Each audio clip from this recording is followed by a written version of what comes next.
Yes po. Yes, Okay. po. Yes, sir. So last time what we had, integration by partial fractions, case 1. So we're going to continue, but this time I'm going to discuss the case 2, and if we still have time, case 3. This is up to case 4 actually. Okay?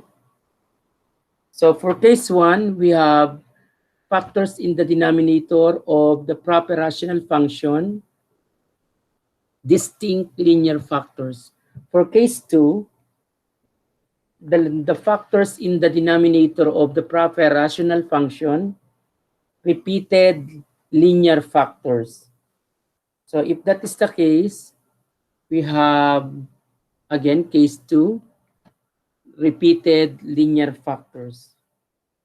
So this is the rule on how to split the proper rational function into sum of partial fractions.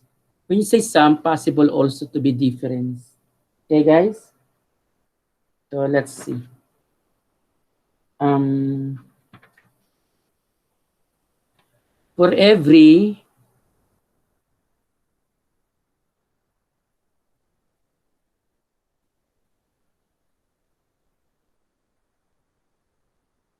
linear factor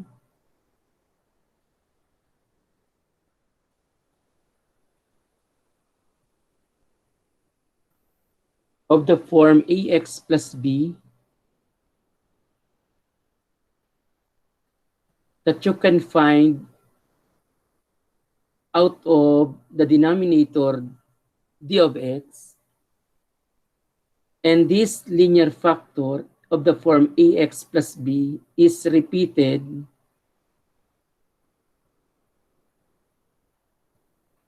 n times, meaning a number of times.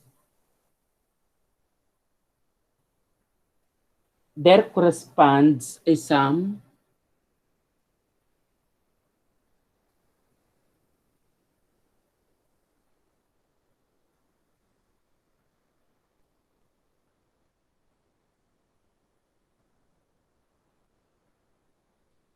of partial fractions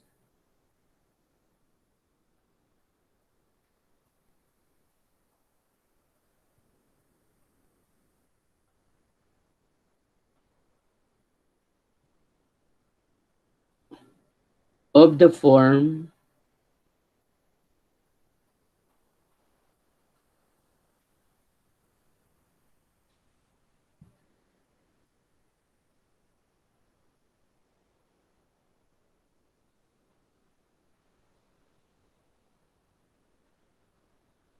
a sub 1 over ax plus b. So let's say I have ax plus b, that is the factor that is repeated a number of times, plus a sub 2 over the same but this time raised to second power. So meaning the exponent is increasing.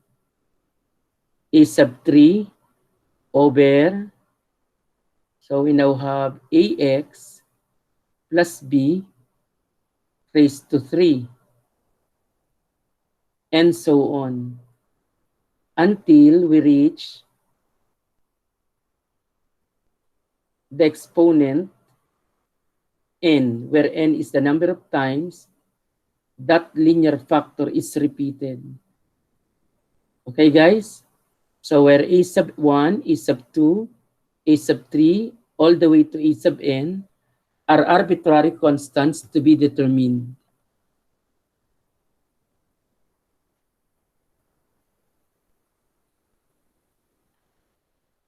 So we denote a sub 1, a sub 2, a sub 3, and so on by a sub i's. So they are arbitrary constants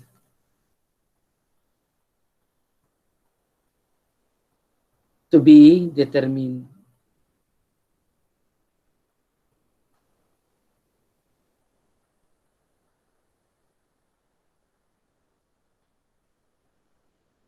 Okay, guys?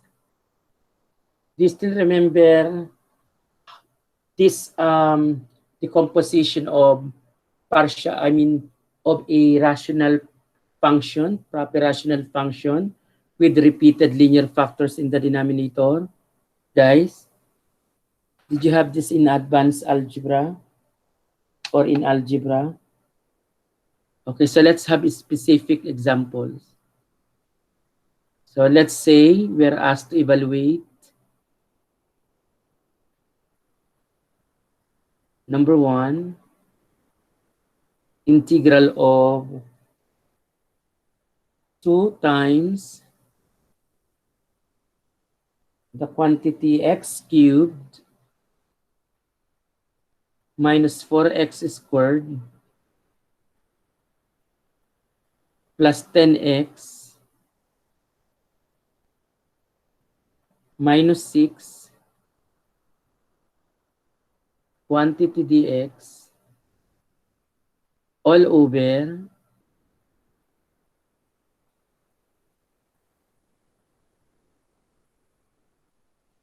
x squared x minus 2 quantity squared. Okay, guys? You just interrupt me in case you have questions. Don't hesitate to interrupt me. So let's check if the integrand is a proper rational function. The degree of the numerator is 3. If you're going to expand the denominator, the highest power will be 4. Okay? So it means this is degree 3, the numerator, denominator degree 4. So it is a proper rational function. So we can split this into a sum of partial fractions. Again, when we say sum, can be difference also. Okay? So by partial fractions, a composition, we have 2 multiplied to x cubed minus 4 x squared plus 10x minus 6 all over still there, guys. Guys, Yes po, sir. Yes, sir. quantity squared x squared multiplied to x minus 2 quantity squared, the denominator. So how do we decompose this? So the first factor is x squared. So meaning that is linear repeated 2 times. The second factor is x minus 2 quantity squared. And that is repeated how many times? 2 times also. So x is linear, x minus 2 is another linear. So you will have 2 sets of this. So one set for x. So that is up to 2 terms because repeated 2 times. And another set for x minus 2 quantity squared. Another set of decomposition. Okay? So let's first do it for x squared. So a over x. So instead of a1, a2, a3, let's have a, b, c, d. Or you can have also a sub 1, a sub 2, a sub 3 if you want. Okay, guys? So we have a plus b, so a over x, plus b over x squared. So we stop right there because we have reached already what? The number of times it is repeated. It is repeated 2 times. Then let's have another for x minus 2 quantity squared. So we have start with x minus 2 raised to 1, no? Followed by, so we have d over x minus 2 quantity squared. So that's it. So again, we have reached already the number of times it is repeated. It is repeated 2 times also. So we have how many partial fractions? 4. And corresponding to each partial fraction is an arbitrary constant that we are going to determine or solve. Okay? So how to solve for A, B, C, and D.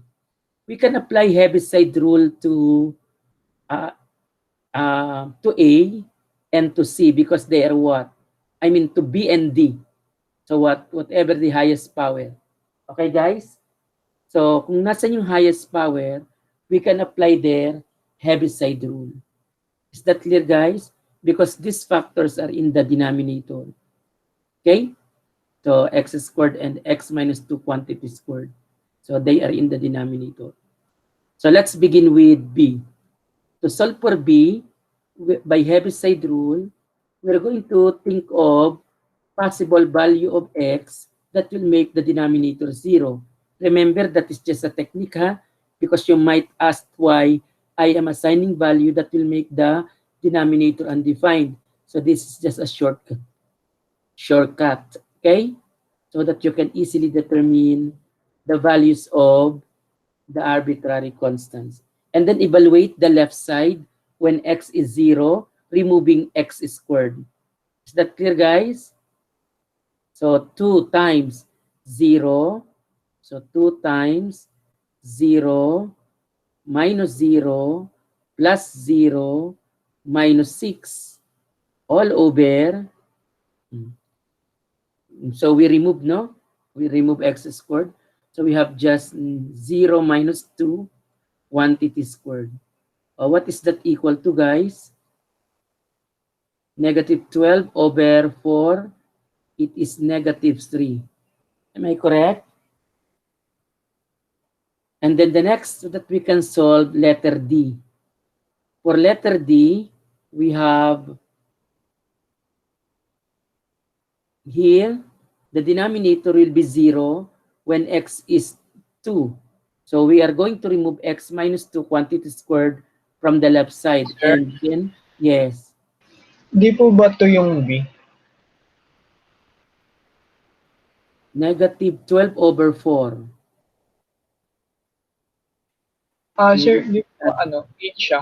Kasi 10 minus 6 po, 4. Tapos 4 times 2 po, meron 8. pa. Sorry, 0 kasi yun eh.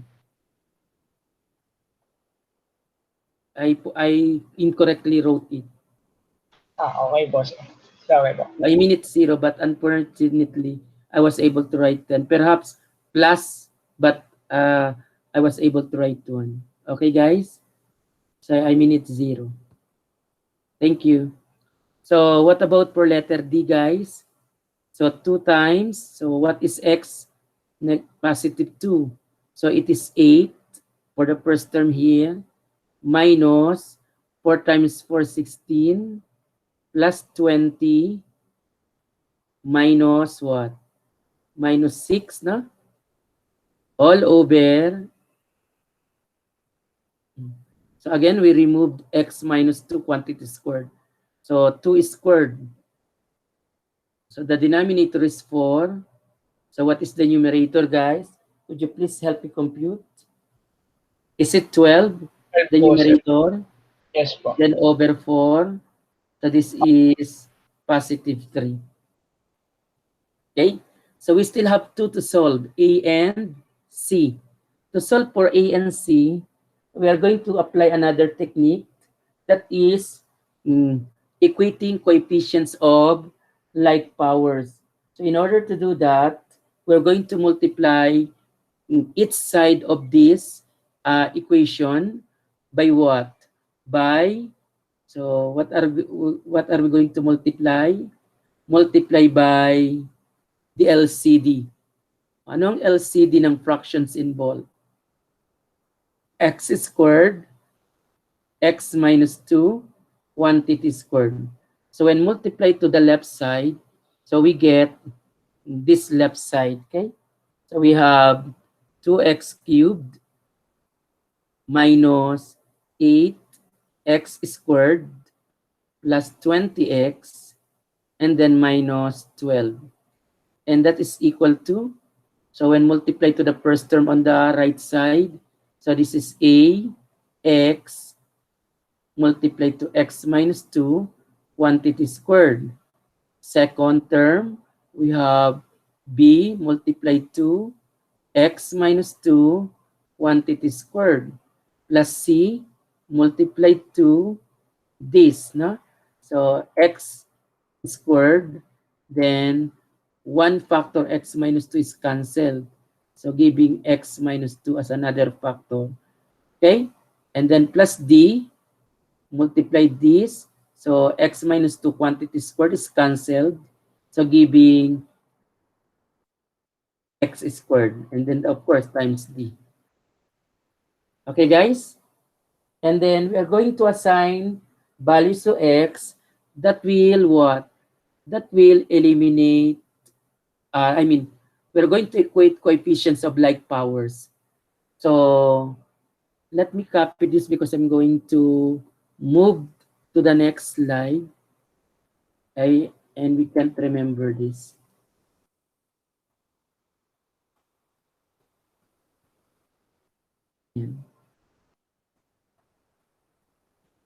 Okay? So by equating coefficients of like powers, by equating this technique, you can solve for other arbitrary constants. By equating coefficients of like powers, by equating coefficients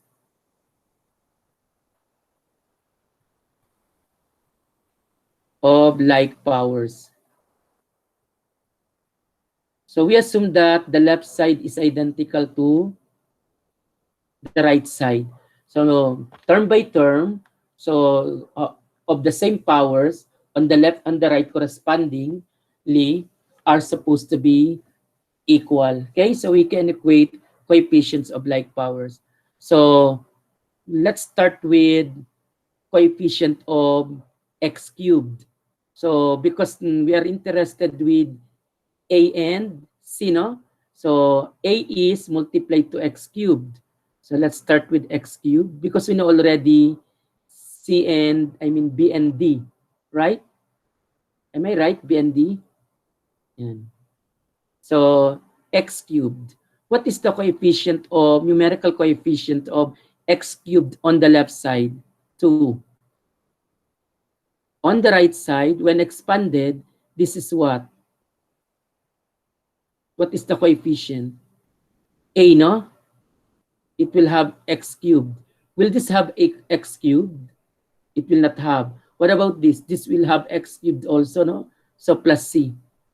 So meaning, the coefficient of x cubed on the right side is a plus c. Okay, guys? Yan. So this is equation number 1 because we do not know yet c. So we can solve for a. Or we can solve for a because we don't know c. Okay? So this is equation number 1. So we need one more. Let us have for coefficient of what? Yung involving ang A and C as much as, so of course as possible. So para ma-solve natin yung A and C. Mas madali sa dulo, no? O dulo tayo mag-equate. Ang dulo nito, guys, pag in-expand 4, ay may multiplier of x. So we have what? So let's do it for linear x. Diba? This is 4 when expanded, the end term for this x minus 2 quantity squared. So times x, we have linear x. So what is linear here? The coefficient is 20. So when expanded, so it will have a times what, guys? Times 4, no? The coefficient of x here is 4a. So 4a. So again, here, the middle term will have x, no? So, and actually, the coefficient in the expansion of x minus 2 quantity squared will have negative 4x. So, negative 4. So, times b, so negative 4b. For the coefficient of linear term here. Does it have a linear term, guys? No, because x cubed minus 2x squared. Does it have a linear term in x? No. Okay? Doesn't have. So, this is now equation what? Equation number what, guys? Ano yung equation na to? Equation 2. But we know already B, right? Am I right, children? Guys. Yes po. So, what is B? Guys, still remember? 3. Am I right? So, we now have 20 plus 12. How many? 32. And that is equal to 4A. Okay, guys? What is our A? Guys, what is our A? Guys, 8 po. 8. Our A. Could you please check? Baka may mali ako. Negative 3 po ata, sir, yung B. Negative 3. Let me check. Sorry, negative 3. Okay, let's revise. So it is negative 3. So that is what makes it hard, no, if we don't see the previous slide. So negative 3. So when transpose negative, no? Kasi negative, negative, positive, when transpose negative. 20 minus 12, 8. Okay, guys? What is now A?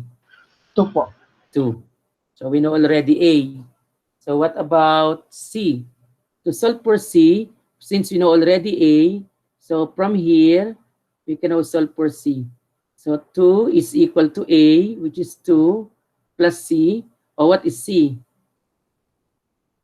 0. Okay, guys? So we know already the values. Let's insert, what you call this? Mark them so that we can easily distinguish the values. And C, and we have here A. Okay? Yeah. So we can now rewrite the original integral into what? Into its equivalent form. Integral of. What is the coefficient, guys? So let's put it out. The coefficient of A, I mean of the value of A, sorry, the value of A is 2, and that is dx over x. Then CABB is negative 3, no? Negative 3. So integral of dx over x squared. And then plus C, 0. We don't write that anymore. And then the last one, plus 3. Am I correct? Letter D is 3, no? Yan. So integral of dx over x minus 2 quantity squared. Okay, guys?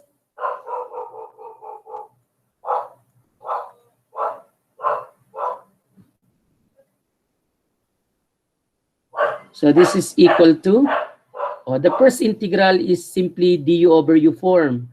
So integral of du over u, so or dx over x, that is ln of abs of x, no? Times 2. Minus 3, this is simple power. When we bring it up, x to the negative 2. So making it a simple power. And then the second one, we have a general power, no? So we have x minus 2 quantity to the negative 2 dx.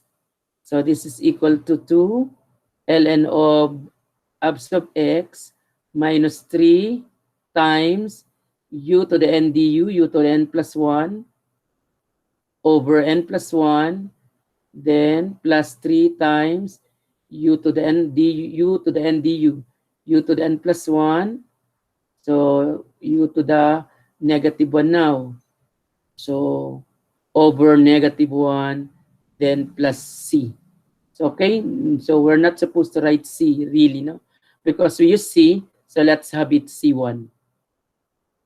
So, because we use C already in the partial fractions. So we have 2 ln of, let's simplify. We have, again, 2 ln of abs of x, and this is positive now, no? 3 over x, right? Minus 3 over x minus 2. Am I correct, guys? Plus c sub 1. So that's it. Okay? Is that clear, guys? Okay, so let's have number 2. Do you still have questions about this, guys? Okay, so let's have number 2. We have 3. Let's have this one. Number 2, I think we don't have much space if we use this one. Let's move to the next slide. Number 2. Integral of 3 x cubed plus 16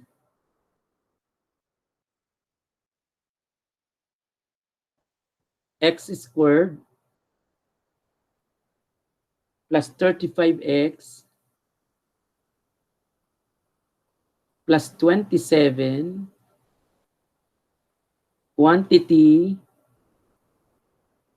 dx all over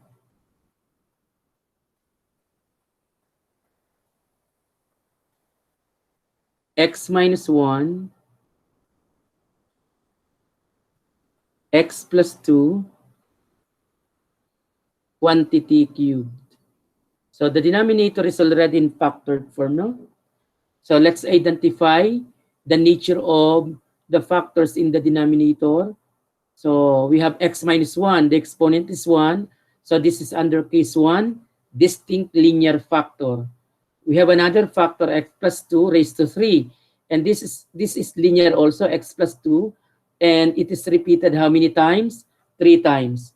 Is that clear, guys? So the second factor is under case 2. So this is a combination of cases 1 and 2. Okay, guys? So again, cases 1 and 2.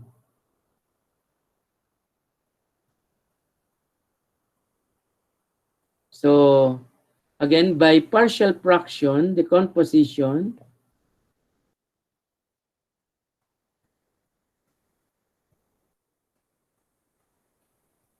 we have 3 x cubed plus 16 x squared plus 35 x plus 27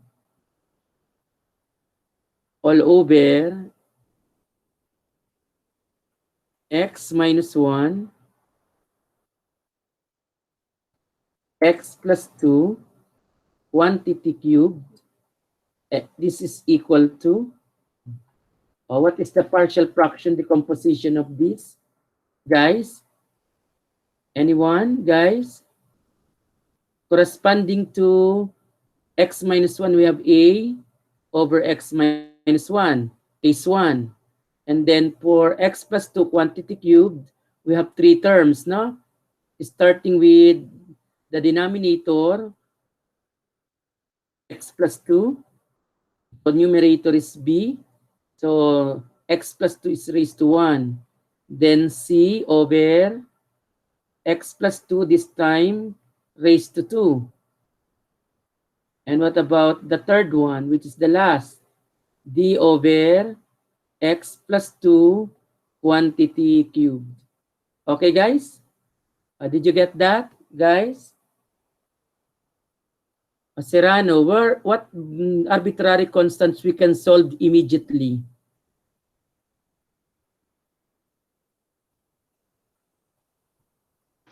A po, sir. A. So what value am I going to assign to x? 1 po.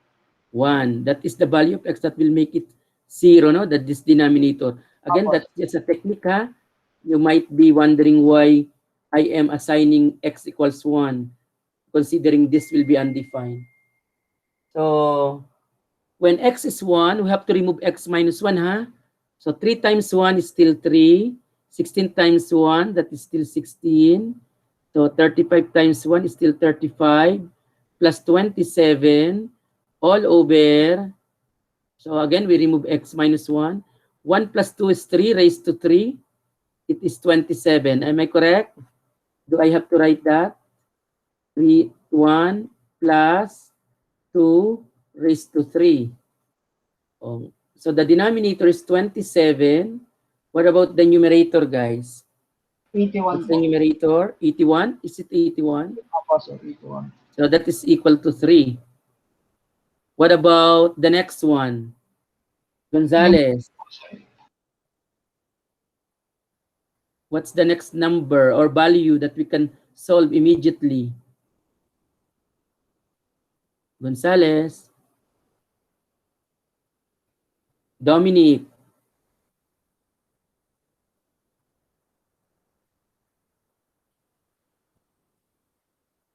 what, Sir, guys? D.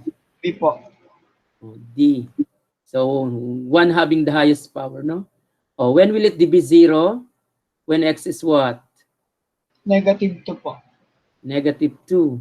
But we have to remove x plus 2 quantity cube, no? The one that is going to be 0. So, x minus 1. So, that is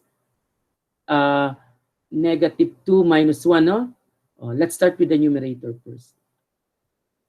Yung numerator, 3 times, yan, 3 times negative 8, no? Kasi negative 2. 3 times negative 8 plus 16 times 4 because we square plus 35 times 2, negative 2 I mean, plus 27. Okay, guys? All over negative 2 minus 1.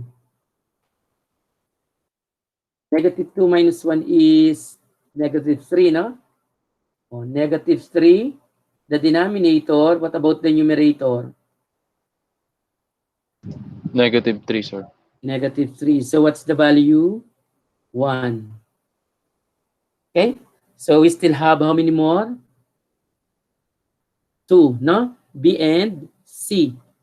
So to solve for B and C, again, we have no choice but to expand this, no?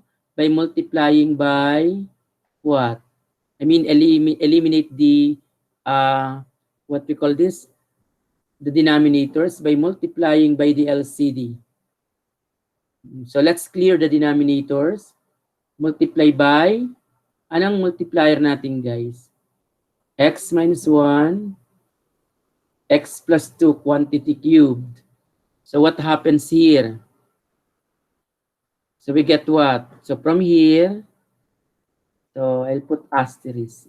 So 3x cubed plus 16 x squared plus 35 x plus 27, and this is equal to first term on the right side, x minus 1 is cancelled, getting x plus 2 quantity cubed plus b. Parang kulang yung, tama ba? Okay. I thought I missed something. So x minus 1 is retained, and then we have simply x plus 2 quantity squared, no? Because 1 is cancelled, 1 factor, plus c, x minus 1, and remaining x plus 2. Then for the last one, we have x minus 1. Am I correct, guys? Guys. We are solving for B and C, no? So these are our focus. Okay? So we have B. If we are going to apply equating coefficients of like powers, equating coefficients of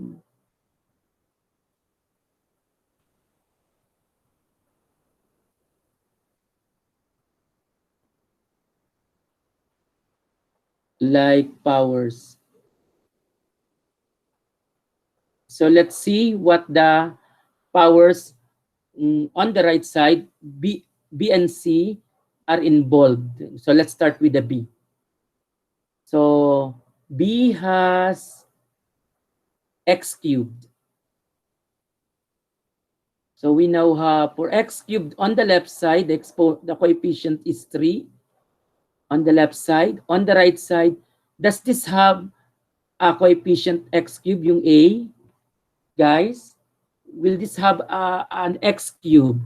Yes, no? So I will have A. What about here, which is our concern? Yes, when expanded, this is x squared, it will have x cubed. What about C? It will not have, no? What about D? Definitely, it will not have x cubed. So the coefficient of x cubed on the right side, A plus B. On the left side, 3. But we know already A, no? So we can solve immediately B. So what is B, guys? B is 0 equal po. to 3 is minus A, 3. So 0. Sorry, B, you're out. What about for letter C, no? Our concern this time is C. We can easily determine the coefficient ng C sa constant. So, yung constant madaling mag-expand eh. So, negative 2. So, constant on the left side is 27. Constant. 27. And that is equal to, may constant ba yung first term on the right side? Yes, no? When expanded, 8 times A. So, totally, 8A is the constant together with the A. So, okay? Will this have a constant, guys? Yung sa second term? Yes, no? This is 4 times negative 1, negative 4 times B, negative 4B. What about here? Negative 2C. Do you know what I'm doing, guys? Do you get what I'm doing? Minus D. Oh, yan. So these are the constant terms. So on the right side, so combining, that must be equal to 27. So but we know already A, B, and D, no? So we can solve for C immediately. So we now have, guys, let's do it here.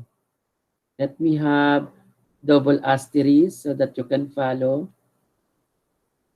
So double asterisk here. So 27, 8 times A, what is A? 3. That is equal to 8 times 3 minus 4 times B. What is B? 0 po. 0. And then minus 2C, we don't know C yet. Minus D, minus 1, no? Minus 1, minus D. Okay, guys? What is 2C? Guys, what is 2C? 27 over 23 po. Ilan siya? 27 minus 24 minus 24 plus 1 ay 27 minus 24 plus 1. So 4 divided by negative 2 or negative 4 divided by 2. 2, no? So that is the C. Am I right? Guys.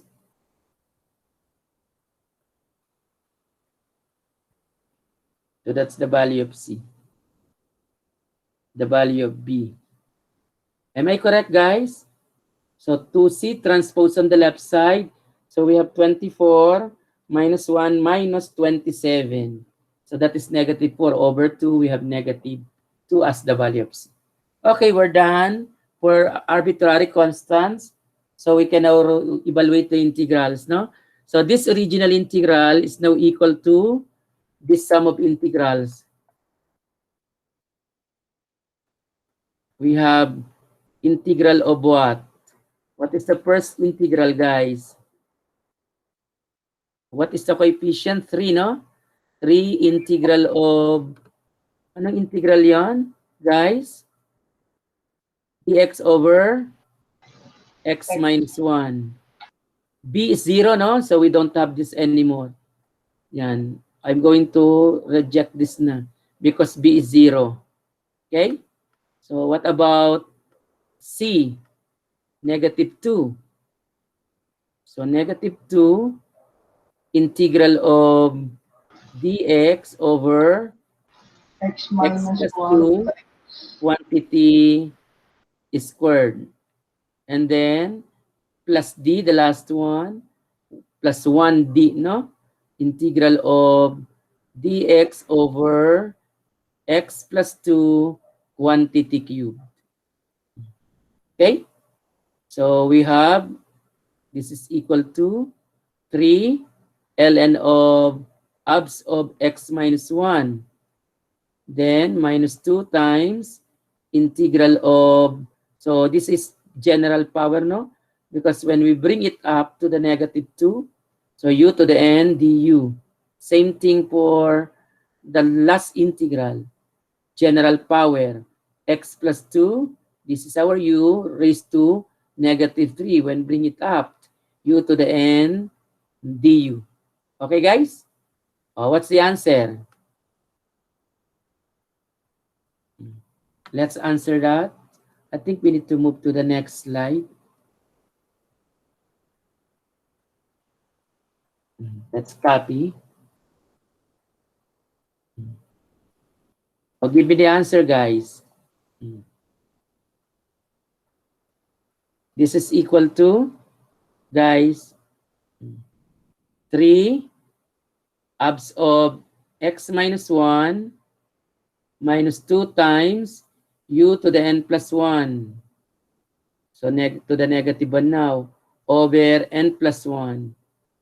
For the last integral, we have u to the n plus 1, so x plus 2 raised to negative 2 over negative 2, then plus, we use C, no? Oh, let's use K. Yeah.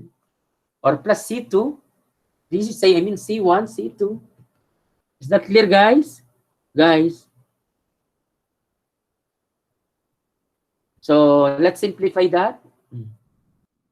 So that is equal to 3 ln of abs of x minus 1, then plus 2 over x plus 2, then minus 1 over 2 times x plus 2 quantity squared plus k, or plus C1 if you want. A question, guys? Guys? Okay, so let's have number 3 if you don't have question.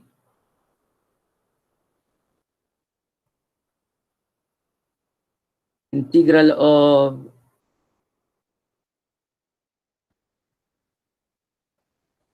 twelve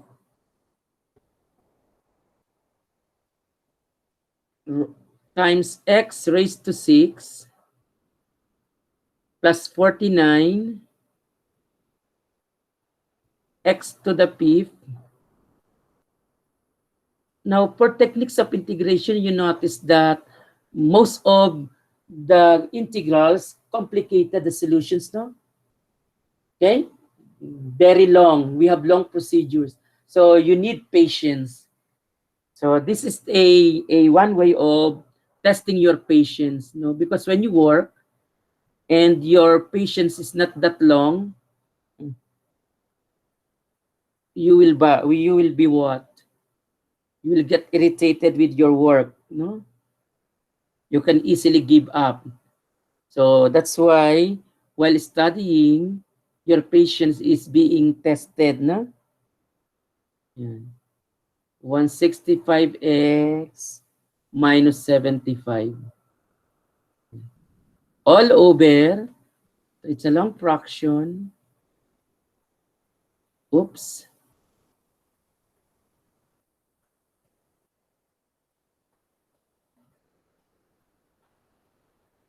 So we have x squared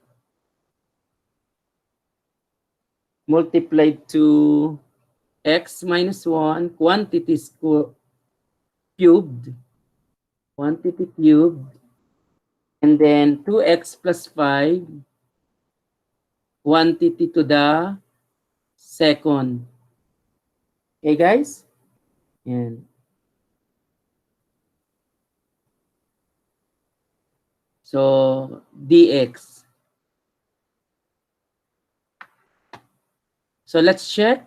Could you please check, Secretario, the degree of the numerator and the degree of the denominator, and then determine if it is proper?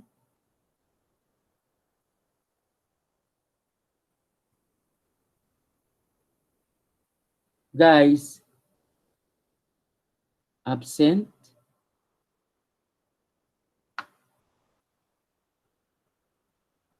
Guys, is it proper, guys? Proper po, sir. What's the degree of the numerator? 7 po. 7. What about the numerator? 6, no? 6 po. So, Opo. the degree of the numerator is less than the degree of the denominator. Hence, it is a proper, no? What is the decomposition of this? So, I think we'll have many terms, no? Equals. So, we have A over X. Second case. All second case, no? Or case 2. Repeated. Linear repeated. So, we have B over X squared plus C over. So, there are so many. Let's just A1, A2, A3, A4 as subscript. A sub 1, I mean as arbitrary. A sub 2, because there are so many. Over X squared plus A sub 3 over. So we now begin A sub 3 now. We begin with the second repeated factor, no? X minus 1. So this is now second set, huh? A sub 4 over X minus 1 quantity squared plus A sub 5 over X minus 1 quantity cubed. How many more? 2 terms more, no? For the last, we have corresponding to this repeated linear, repeated 2 times, 2 partial fractions. So A sub 6 over 2x plus 5. And then the last one, A sub 7 over 2x plus 5 raised to 2. Oops. We almost consumed the horizontal space. Okay. What arbitrary constants, guys, we can solve immediately? Guys,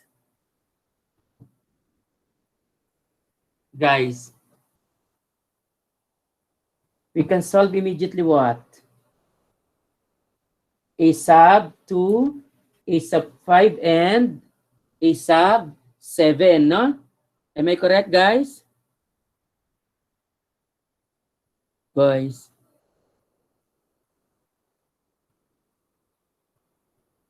O A sub 1.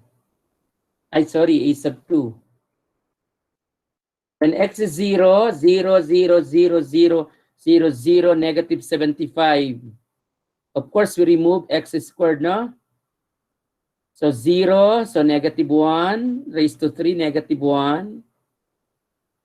0, 5 raised to 2 is 25. So we now have positive 3. Am I correct, guys? A sub 5. So we have, this is 0 when x is 1. So, but we have to remove x minus 1 quantity cube. So x is 1, no? So the numerical coefficients of every term in the numerator is not affected, no? They are not affected, I mean.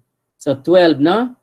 Plus 49, plus negative 20,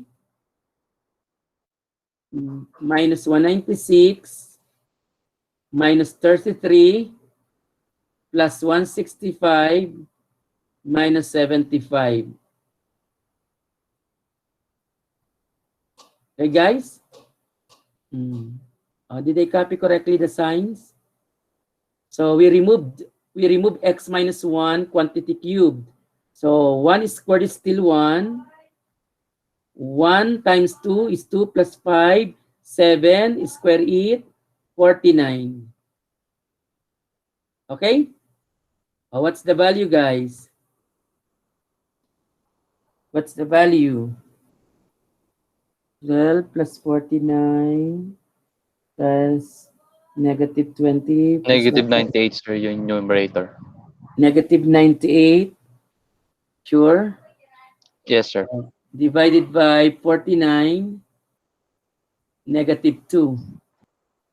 Okay? What about a sub 7? A sub 7. Where am I going to write that? Here, a sub 7.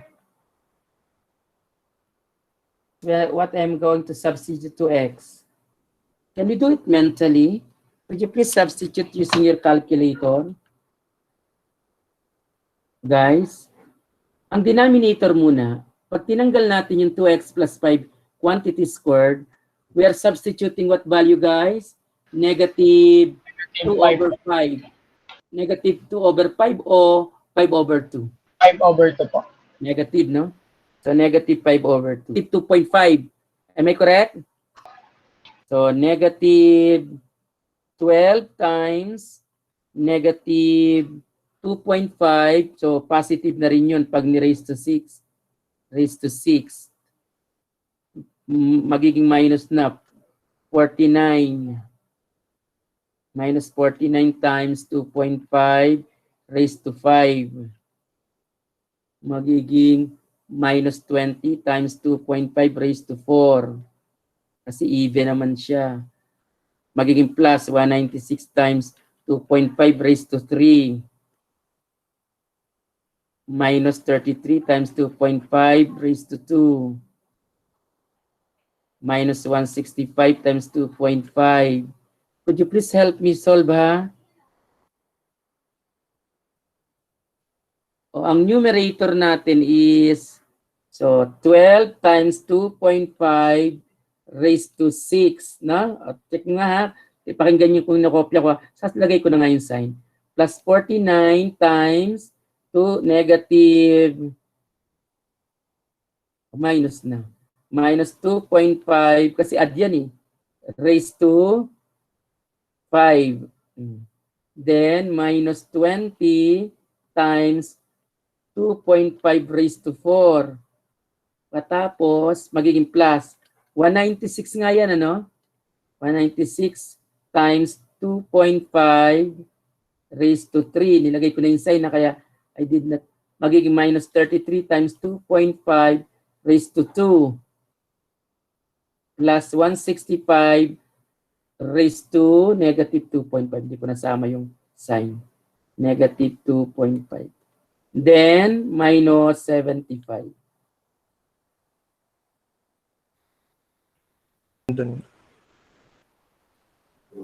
It is equal to 1. Yan. Okay, nice. Okay? What comes next, guys? Multiply natin ang LCD. Magiging 12. Ito, this one will be what? 12 x to the 6 plus 49 x to the 5th, and then minus 20 x to the 4th minus 196 x cubed minus 33 x squared plus 165 x minus 75. Yung calculator ko kasi sira na. Meron palang hindi lagi na enter na number, ayaw tumalab. Yung ano niya, yung 1 niya hindi na sumusulat halos. Naiiwan lagi. Then is equal to, A, may matitirang isang x. Then, x minus 1 quantity cubed, 2x plus 5. And then, quantity squared plus a sub 2. Magiging x minus 1 quantity cubed, 2x plus 5 quantity squared plus a sub 3. Yan, a sub 3. Anong matitira? X minus 1 quantity squared. Tsaka ano guys? Okay guys. X squared. X minus 1. Tsaka isang 2x plus 5 quantity squared. Tama ba? Guys? Yes po. Yung Yes, sir. sunod. A sa ano na ko? Sir, x minus 1 squared po ata dapat. Saan? Isa a sub 3. A sub 3. Tanggal na yung isang x minus 1. May isa pang dalawa na lang natira, no? Okay. What about a sub 4? X squared. Isang x minus 1 na lang. Opo. 2x plus 5. Quantity squared. A sub 5. X squared. Wala nang x minus 1, no? Quantity cube, wala na. 2x plus 5 quantity squared plus a sub 6 x squared x minus 1 quantity cube isang 2x plus 5. Could you please check guys? Okay na? Meron ako pang solve ng ilang unknowns yan. Ilang natitira pa. 1, 2, 3. Meron ako pang diretso na rito sa isa-solve ko na ng diretso sa calculus yung mga value.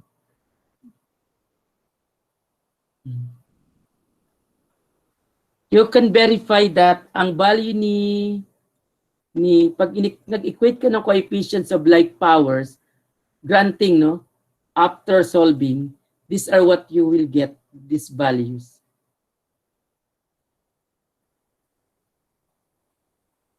A sub 1, yan.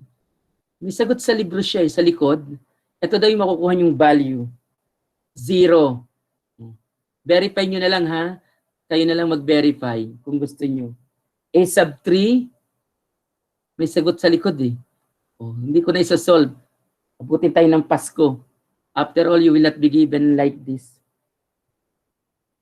A sub 3 na ganitong kahaba. A sub 4, 0. Puro 0 pala. At A sub 6, 0 rin. Ilan na lang natira? Again ha, check mo ha. A sub 1, 0. A sub 3, 3. A sub 4, 0. And A sub 6, 0 daw. Okay guys? Okay guys. So assuming after solving, yan yung mga nakuhang values. I just check it at the back ng book.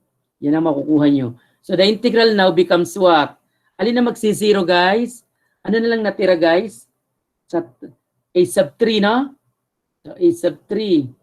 Wala nang A sub 1. Tama ba? Walang A sub 1. A sub 2 meron. A sub 3 meron. A sub 4, 0, no? A sub 5, A sub 6, 0. Yan. Okay, ilan lang natira? 1, 2, 3, 4. 4 integrals. Okay? Could you please remember the values ha? Tanda ba? Could you please scan it so that you can dictate?